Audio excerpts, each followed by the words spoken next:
97% of climate scientists agree that climate change is real. How many times have you heard that statement? Probably hundreds. It may seem like a compelling and scientific argument against fossil fuels, but it's one of the most illogical, unscientific arguments you can make. To see how, let's use this form of argument for another controversial product, vaccines. An anti-vaccine person approaches you and says, 97% of doctors say that the side effects of vaccines are real. What would you say in response? You'd probably say, yeah, but the benefits far outweigh the side effects. By saying that 97% of doctors agree that vaccine side effects are real, without mentioning any of the benefits of vaccines, the anti-vaccine activist is trying to get you to look at the potential dangers of vaccines out of context. When fossil fuel opponents say 97% of climate scientists agree that climate change is real, they are doing the same. Yes, using fossil fuels for energy has a side effect, increasing the amount of CO2 in the atmosphere. Okay, but what about the upside? In the case of fossil fuel, that upside is enormous. The cheap, plentiful, and reliable energy that makes modern life possible, and at a scale no other energy source can match. So how significant is the side effect? This raises another problem with the statement, 97% of climate scientists agree that climate change is real. It tells us nothing about the meaning or magnitude of climate change, whether it's a mild, manageable warming or a runaway, catastrophic warming.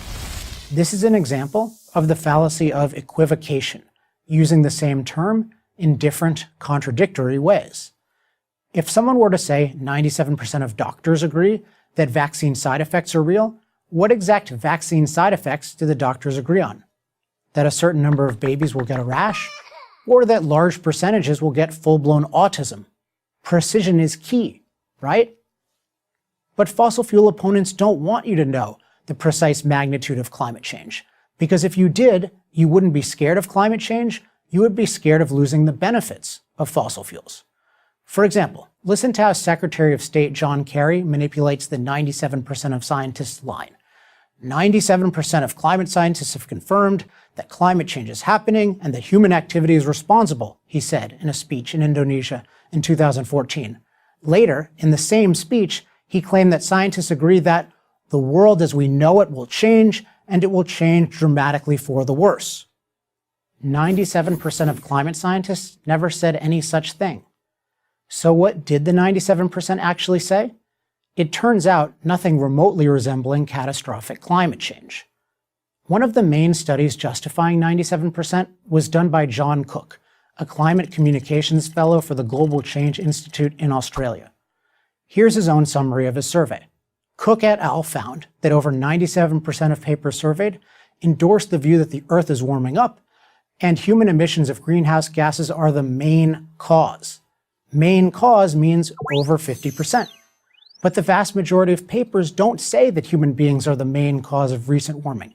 In fact, one analysis showed that less than 2% of papers actually said that. How did Cook get to 97% then?